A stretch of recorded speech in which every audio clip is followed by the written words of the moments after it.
حضرت خدیجۃ الکبریٰ رضی اللہ تعالی عنہا کو نہ صرف آپ علیہ السلام کی پہلی محبوب ترین زوجہ مطہرہ ہونے کا شرف حاصل ہے، بلکہ دنیا بھر کی خواتین میں سب سے پہلے توحید پر لبیک کہنے کا اعزاز بھی حاصل ہے۔ آپ خاتون جنت حضرت فاطمۃ الزہرا رضی اللہ تعالی عنہا کی والدہ ماجدہ اور سید امام حسن اور امام حسین اور سیدہ زینب علیہ السلام کی نانی جان تھیں۔ ام المومنین سیدہ خدیجۃ الکبریٰ رضی اللہ تعالی عنہا بچپن ہی سے نہایتی نیک تھیں اور مزاجن شریف۔ غریبوں کی مدد اور سخاوت آپ کی امتیازی خصوصیات تھیں، یہاں تک کہ زمانہ جاہلیت میں آپ رضی اللہ تعالی عنہا پاک دامن کے لقب سے مشہور تھی۔ مالدان گھرانے میں پرورش پانے کی وجہ سے دولت و ثروت بھی خوب تھی۔ اس کے علاوہ حسن صورت اور حسن سیرت میں بھی اپنے ہم عصر خواتین میں ممتاز تھیں۔ آپ رضی اللہ تعالی عنہا انتہائی دانا اور سمجھدار خاتون تھیں۔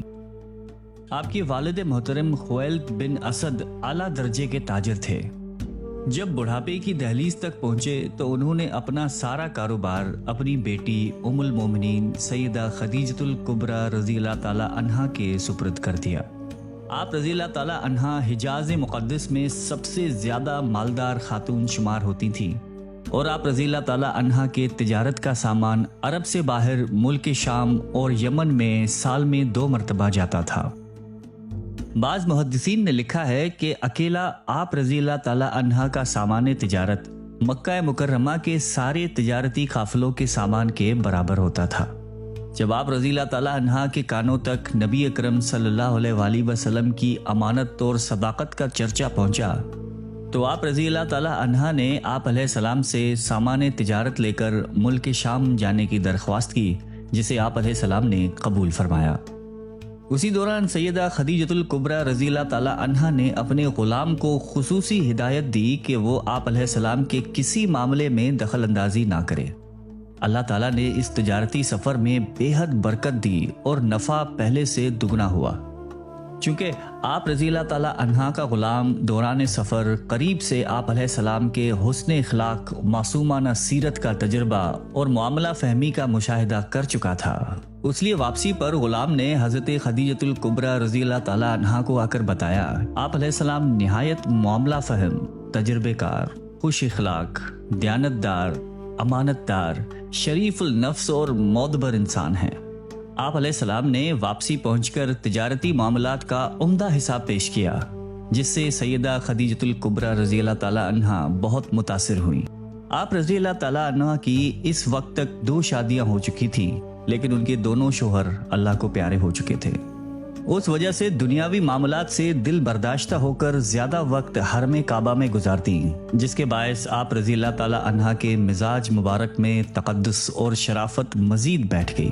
قریش کے نامور اور صاحب ثروت سرداروں نے آپ رضی اللہ تعالی عنہا کو پیغام نکاح بھجوایا، لیکن ام المومنین نے سب کو یکسر انکار کر دیا، مگر آپ علیہ السلام کے حسن اخلاق اور زبان کی سچائی کی وجہ سے آپ علیہ السلام کے ساتھ نکاح کرنے کی خود خواہش فرمائی۔ چنانچہ نفیسہ ابن امیہ بیان کرتی ہیں کہ جب آپ علیہ السلام شام کے سفر سے واپس تشریف لائے تو آپ رضی اللہ تعالی عنہا نے مجھے آپ علیہ السلام کی خدمت میں نکاح کا پیغام دے کر بھیجا۔ اسی طرح طبقات الکبریٰ میں روایت ہے کہ ام المومنین سیدہ خدیجۃ الکبریٰ رضی اللہ تعالی عنہا نے اپنی بہن سے کہا کہ جاؤ آپ علیہ السلام کی خدمت میں حاضر ہو کر میرے طرف سے نکاح کا پیغام پیش کرو۔ انہوں نے ایسا ہی کیا، چنانچہ آپ علیہ السلام نے اپنے چچا جناب ابو طالب سے اس کا ذکر فرمایا۔ انہوں نے بڑی خوشی کا اظہار کیا، جس پر آپ علیہ السلام نے اپنی رضامندی کا اظہار فرما دیا تھا۔ آپ رضی اللہ تعالی عنہا کے چچا کے مشورے سے 500 درہم مہر مقرر ہوا۔ بوقت نکاح آپ علیہ السلام کی عمر مبارک 25 سال، جبکہ ام المومنین سیدہ خدیجۃ الکبریٰ رضی اللہ تعالی عنہا کی عمر مبارک 40 سال تھی۔ آپ علیہ السلام کا یہ پہلا نکاح تھا جو اعلان نبوت کے تقریباً 15 سال پہلے ہوا۔ اس مبارک نکاح سے آپ رضی اللہ تعالی عنہا کو اتنی خوشی ہوئی کہ انہوں نے اپنے تمام غلام آزاد کر دیے تاکہ یہ شادی ان کے لیے یادگار بن جائے اور وہ ساری زندگی مسرت اور راحت اور دعائیں دیتے ہوئے گزاریں۔ آپ رضی اللہ تعالیٰ عنہا نے سرکار دو عالم صلی اللہ علیہ وسلم کے قرب کی دولت سرمدی پا کر اپنی ساری دولت آپ علیہ السلام کے قدموں پر نچھاور کرتے ہوئے عرض کی کہ میرے آقا، آپ اس دولت کے مالک ہیں، جس طرح چاہیں تصرف فرمائیں، میرا اس میں کوئی عمل دخل نہیں ہوگا۔ چنانچہ تاریخ گواہ ہے کہ یہی مال و دولت نبوت ملنے کے بعد اسلام کی مدد کا سبب بنی اور آپ علیہ السلام معاشی فکر سے آزاد ہو کر دعوت دین کا فریضہ نبھاتے رہے۔ آپ رضی اللہ تعالیٰ عنہ نے جب آپ علیہ السلام کی زبان سے غار حرا میں پیش آنے والے احوال سنے تو آپ علیہ السلام کو تسلی دی اور عرض کیا کہ یا رسول اللہ، اللہ کی قسم، اللہ تعالیٰ آپ کو کبھی تنہا نہیں چھوڑیں گے۔ آپ علیہ السلام تو صلہ رحمی کرنے والے، کمزوروں کا بوجھ اٹھانے والے اور محتاجوں کے لیے کمانے والے، مہمان نوازی کرنے والے اور راہ حق میں مصائب سہنے والے ہیں۔ حضور اکرم صلی اللہ علیہ وآلہ وسلم کی محبوب رفیقہ حیات ام المومنین سیدہ خدیجۃ الکبریٰ رضی اللہ تعالیٰ عنہا نے اسلام قبول کرنے کے بعد دل و جان سے اپنے آپ کو اور اپنی تمام دولت کو اسلام کی فروغ کے لیے وقف فرمایا اور ہر آزمائش میں آپ علیہ السلام کا ساتھ دیا۔ خوشی و غمی کے لمحات میں آپ علیہ السلام کے شانہ بشانہ رہیں، مصائب اور کٹھن ساعتوں میں نہ صرف خود ثابت قدم رہیں بلکہ آپ علیہ السلام کی دلجوئی بھی کرتی رہیں، تنگی حال میں صابر اور شاکر رہیں۔ آپ رضی اللہ تعالیٰ عنہا عزم و ہمت، جرت و شجاعت، صبر و استقامت کا کوہ گراں تھی۔ آپ رضی اللہ تعالیٰ عنہا وہ خوش نصیب ترین خاتون ہیں جنہیں آپ علیہ السلام کے ساتھ تنے تنہا طویل رفاقت کا عرصہ جو 25 سال پر مشتمل ہے گزارنے کا موقع نصیب ہوا۔ آپ رضی اللہ تعالیٰ عنہا کی تمام تر زندگی انتہائی پرمسرت اور خوشگوار تھی۔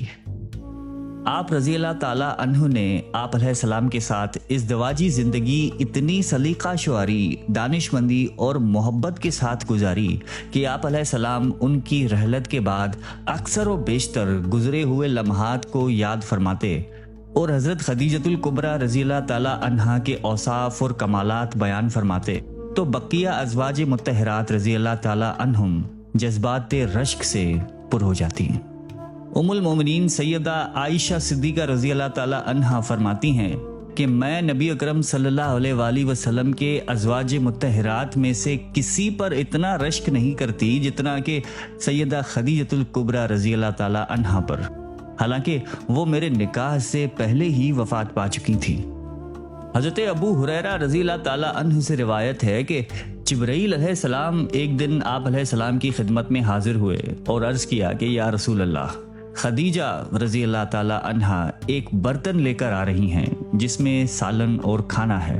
جب وہ آپ علیہ السلام کے پاس آئیں تو آپ انہیں اللہ تعالیٰ کی طرف سے اور میری طرف سے سلام کہیں اور انہیں جنت میں خاص موتیوں سے تیار کردہ محل کی خوشخبری دیں۔ ام المومنین سیدہ عائشہ صدیقہ رضی اللہ تعالیٰ عنہا روایت فرماتی ہیں کہ جب کبھی آپ علیہ السلام کوئی جانور ذبح فرماتے تو اس کا گوشت بڑے اہتمام کے ساتھ سیدہ خدیجۃ الکبریٰ رضی اللہ تعالیٰ عنہا کی سہیلیوں کے گھروں میں پہنچاتے، اور کبھی ایسا نہیں ہوا کہ گھر میں گوشت پکا ہو اور آپ علیہ السلام نے اسے تناول فرمانے سے پہلے سیدہ خدیجۃ الکبریٰ رضی اللہ تعالیٰ عنہا کو یاد نہ کیا ہو۔ نبی اکرم صلی اللہ علیہ وآلہ وسلم کے دل میں سیدہ خدیجۃ الکبریٰ رضی اللہ تعالیٰ عنہا کی یاد کس درجے سمائی ہوئی تھی، اس کا اندازہ اس حدیث مبارک سے ہو جاتا ہے کہ سیدہ خدیجہ رضی اللہ تعالیٰ عنہا کی بہن، جن کی آواز آپ رضی اللہ تعالیٰ عنہا سے کافی ملتی تھی، ایک دن حضور اکرم صلی اللہ علیہ وآلہ وسلم سے ملاقات کے لیے مدینہ طیبہ آئیں اور گھر میں داخل ہونے کی اجازت چاہی۔ ام المومنین سیدہ عائشہ رضی اللہ تعالیٰ عنہا فرماتی ہیں کہ ان کی آواز سنتے ہی آپ علیہ السلام کو بے اختیار سیدہ خدیجۃ الکبریٰ رضی اللہ تعالیٰ عنہا یاد آ گئیں اور ان کی زندگی کا زمانہ آنکھوں میں پھر گیا۔ ایک عجیب کیفیت آپ علیہ السلام پہ طاری ہو گئی۔ وہ اندر آئیں تو انہیں دیکھ کر آپ بے ساختہ فرمانے لگے کہ او خدایا، یہ تو اس کی بہن ہے۔ سیدہ عائشہ صدیقہ رضی اللہ تعالیٰ عنہا روایت فرماتی ہیں کہ ایک روز نبی اکرم صلی اللہ علیہ وآلہ وسلم شدت سے حضرت خدیجۃ الکبریٰ رضی اللہ تعالیٰ عنہا کو یاد فرما رہے تھے کہ میں نے عرض کیا کہ یا رسول اللہ، آپ اس سرخ رخسار والی بڑھیا کو آج تک نہیں بھولے، حالانکہ انہیں وفات پائے ایک زمانہ ہو چکا ہے۔ اپنی طرف اشارہ کرتے ہوئے فرمانے لگی کہ اور اللہ تعالیٰ نے ان سے کہیں بہتر بیوی آپ کو عطا کر دی ہے۔ آپ علیہ السلام نے سیدہ عائشہ صدیقہ رضی اللہ تعالیٰ عنہ کو جواب دیتے ہوئے ارشاد فرمایا کہ اے عائشہ، اس دنیا میں خدیجہ کا کوئی بدل نہیں ہو سکتا۔ اعلان نبوت کے بعد کفر و شرک سے بھری ہوئی یہ دنیا میری نبوت و رسالت کا انکار کر رہی تھی، تو خدیجہ ہی وہ واحد ہستی تھی جو مجھ پر ایمان لائیں۔ یہ خدیجہ ہی تھی جس نے اپنے مال سے میری مدد کی اور فریضہ نبوت و رسالت کی بجا آوری میں میری حمایت کی۔ پھر فرمایا کہ خدیجہ ہی تھی جنہیں اللہ تعالیٰ نے میری اولاد کے لیے منتخب فرمایا۔ سیدہ عائشہ صدیقہ رضی اللہ تعالیٰ عنہا بیان فرماتی ہیں کہ ایک روز ایک خاتون ہمارے گھر آئیں۔ آپ علیہ السلام ان کی طرف متوجہ ہوئے اور دیر تک ان کے ساتھ محو گفتگو رہے۔ آپ علیہ السلام ان کی اور ان کے گھر والوں کی خیریت دریافت فرمائی اور پوچھا کہ ہم جب مکہ سے ہجرت کر کے مدینے چلے آئے تو آپ لوگ کن کن حالات سے گزرے اور کیا کیا واقعات پیش آئے؟ حضرت عائشہ صدیقہ رضی اللہ تعالی عنہا بیان فرماتی ہیں کہ آپ علیہ السلام اپنی اپنائیت اور چاہت کے مطابق اس سے سوالات پوچھتے رہے۔ مجھے اس بڑھیا پر رشک آنے لگا۔ جب وہ خاتون گھر سے چلی گئی تو میں نے عرض کیا کہ یا رسول اللہ، یہ بڑھیا کون تھی؟ تو آپ علیہ السلام نے ارشاد فرمایا کہ وہ خدیجہ کی سہیلی تھی۔ جب ہم مکہ میں رہا کرتے تھے تو وہ اکثر ہمارے گھر آیا کرتی تھی۔ خدیجہ اس سے بہت محبت کرتی تھی۔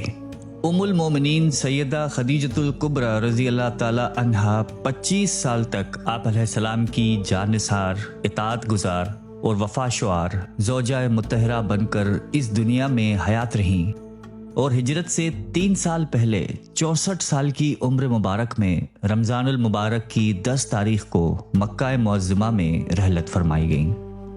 ام المومنین سیدہ خدیجۃ الکبریٰ رضی اللہ تعالی عنہا کی حیات طیبہ خواتین اسلام کے لیے ایک رول ماڈل کی حیثیت رکھتی ہے۔ آپ رضی اللہ تعالی عنہا کی زندگی کے طور طریقوں پر خواتین اسلام اگر چلنے لگے تو وہ فلاح پا سکتی ہیں۔